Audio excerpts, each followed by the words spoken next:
I am writing this because I must.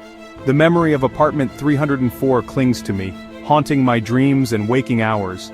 Some will say I imagined it, but I know what I saw. I am not the same person who signed that lease a year ago. This is not a story for entertainment. It's a warning. I feel compelled to share what happened, hoping to put distance between myself and the horror that unfolded. There are places in this world where reality bends. The third floor of the Blackwood Arms is one such place. Read this if you must, but know you're inviting a shadow into your thoughts. If you ever hear whispers from a place that should be empty, don't try to understand. Don't lean closer, just pack your bags and run.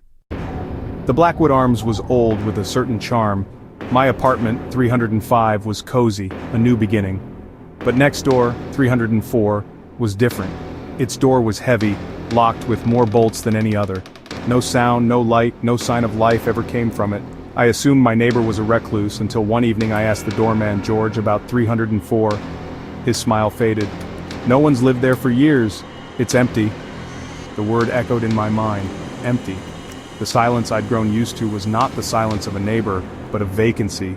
And yet, it felt anything but empty. Knowing 304 was empty changed everything. The silence became menacing. Then one night I woke to soft, dragging footsteps from the other side of the wall, at 2:30 a.m. The next night, the footsteps returned, joined by faint whispers, too soft to understand but chilling. I pressed my ear to the wall, desperate to make sense of it, but the whispers only grew colder. Soon, strange objects appeared outside my door. A dead marigold, a river stone, a blank slip of paper. Every night the ritual repeated. Footsteps, whispers, sometimes a discordant humming. One morning I found 3 long gouges in the paint on our shared wall. I was no longer just hearing something in 304. I was feeling its presence. The apartment was not empty. Something was in there, and it knew I was listening. I couldn't take it anymore. I went to my landlord, Mr. Gable, and told him everything. He didn't dismiss me.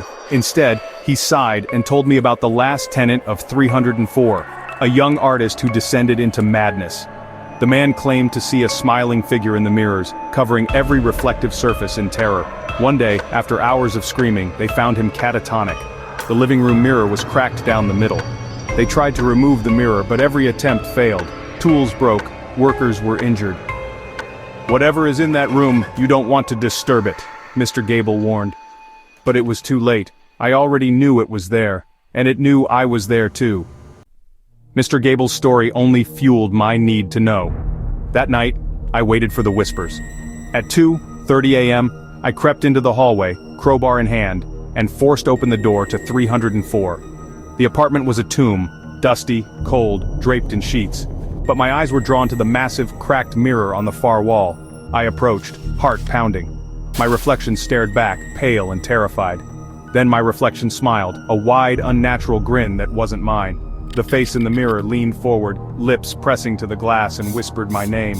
The sound was real, a cold breath against my ear. I fled, never looking back. Sometimes, late at night, I still hear it whispering my name.